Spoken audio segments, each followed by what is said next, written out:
Hello everyone, welcome to 2024. This is our new vlog format.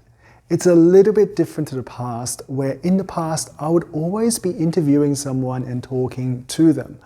Now, 2024, I'm going to be talking to the camera, at least for a few of these vlogs. And I'm going to try and tie together 3 of the themes that I think are relevant for that month. So, it's January. What are the themes that are relevant? Well, 2023 was all about Gen AI, and 2024 hasn't started differently. But one thing that is going to shift, we think, is people are going to start talking more about the user experience of these Gen AI applications and how engaging it is and how useful they are. People are going to, of course, still pay attention to the science and how powerful these underlying language models are, but I think we've reached a point where the models are so powerful that a little bit of a difference, a little bit of an improvement is not going to make that much of an impact to people. Instead, it's going to come down to user experience. Over Christmas time, I got a Jaffle maker, or rather my wife got a Jaffle maker because she loves making Jaffles. It's a really easy and convenient meal to make. And it got me thinking, this is a machine that's dedicated to pressing 2 pieces of sliced bread together. It's such a strange invention to have created unless sliced bread was commoditized and everywhere. Now, I got a little bit of research done after I recorded the first take of this video. Oh, and by the way, I recorded the first take of this video in Nashville a few days ago. It's going to be playing down here, or here, one of those 2 corners, because I don't want the video to go to waste. But oh my gosh, it was the most awkward experience. I haven't done this kind of talking to the camera before, and to do it in public, in a hotel, with people walking by. It was a Saturday afternoon with kids going swimming. I was there feeling a little bit embarrassed, just a smidge. So I'm not going to be playing that. I'm sparing you the pain of watching me deliver that video. And instead, you can just, see a little tiny thumbnail. But back to Jaffle makers. So it occurred to me, that this only makes sense if you've already got sliced bread as a commodity. And so I looked into it. So it turns out that sliced bread has been available since the 1920s. And the Jaffle maker was invented in 1949. It was about 30 years before someone decided there was a dedicated machine or equipment that was necessary to make bread more delicious. Everything is accelerating.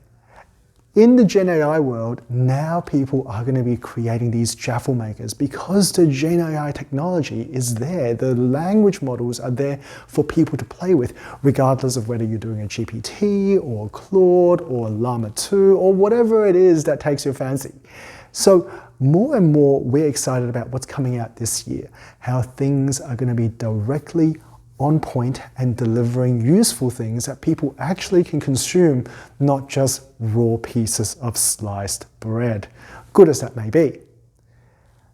Second theme, you might be thinking, why was I even in Nashville? Well, it's the start of 2024 and the conference season is going to kick off again very, very soon, starting with Skills, I think tomorrow. By the time you watch this video, it may be a little bit later, and Legal Week in New York, and ILTACon in August of 2024. So Nashville is this year's venue for ILTACon, and I had been there as part of the sort of ILTA committees that put things together.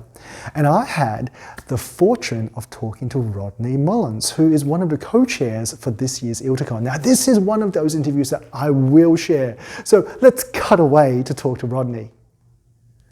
So we have a special guest today. Rodney, tell us about yourself. Sure.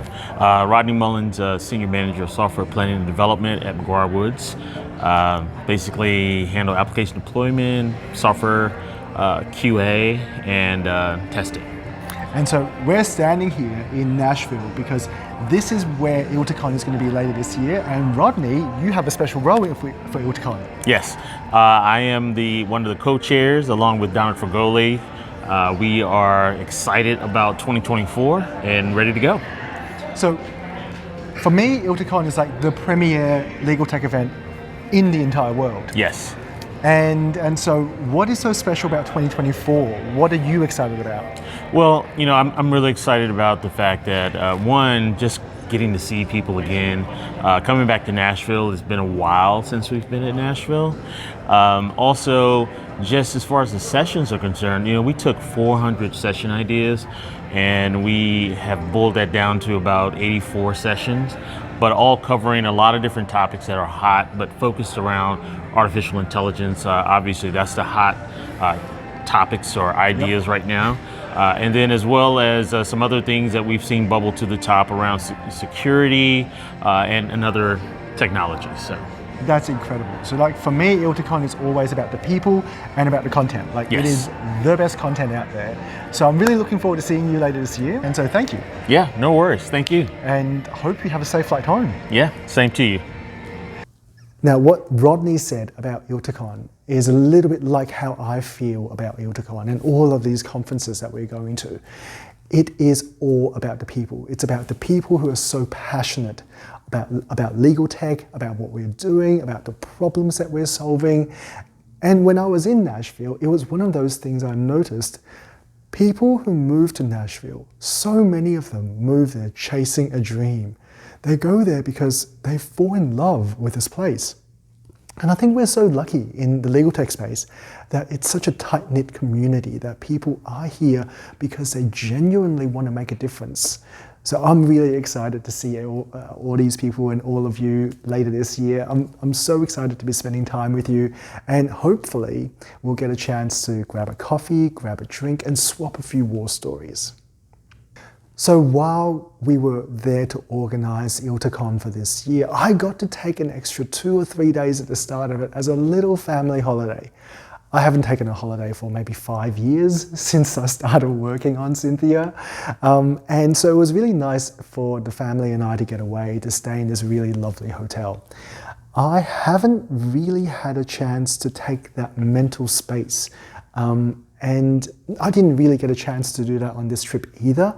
But it did give me an opportunity to observe my little toddler as she's enjoying this wonderful venue. And one of the best things during this stay was when we took her to the buffet breakfast every morning. Now, when I was a kid, I loved the buffet breakfast.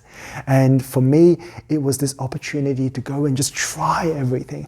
Would I ever have that at home? No. So I'm going to grab 3 and try it out. Would I have that one? No, I don't even know what it is. It just looks like a nice baked thing. Let's grab 2 of those.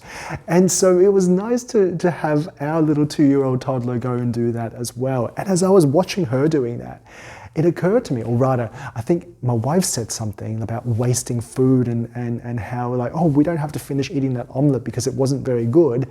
I was like, well, yeah, but I feel bad about not finishing it. I feel like we have to not let it go to waste. And then it occurred to me, well, actually, you know what? Buffet breakfasts are designed so that you have this expected level of spend, and it doesn't matter if you finish eating the food or you don't finish eating the food. This is a capped spending, and you can go and experiment. You can do things that you wouldn't ordinarily do when you're ordering piecemeal or a la carte. That's exactly how we are going to be approaching R&D at Syntheia. Now, I don't know if everybody wants to be doing that, but I think this is a really great approach where we know we're spending X dollars. So let's go and experiment. We're going to spend 4 weeks fixing this thing or trying this thing. And if it works, fantastic. We've created something brand new that nobody else is doing. If it doesn't work, what can we learn from it? What can we salvage? And maybe there'll be a little bit of scrap left over at the end and we'll feel a little bit bad about that. But at least we've experimented. We've got something that we can take forward. We've had a full meal and we know exactly how much money we would have lost. And so it was really nice to be on this holiday to kind of see how, well, actually that's a terrible thing to say, isn't it? To be on this holiday and have your mind stuck at work. So next time I go on a holiday, I'm going to try and not think about work. I'm going to try and enjoy this trip. But I did take away some really great stuff. And so I was grateful and I'm back I'm glad that I'll have a chance to see all of you later this year, and I'm really excited to see what we come up with, what everyone else comes up with, and how many Jaffle makers people are going to create this year as generative AI becomes more focused on delivering value to people rather than the cool science of large language models, even though it is very, very cool. So with that, that's our January update. We're going to wrap it up here.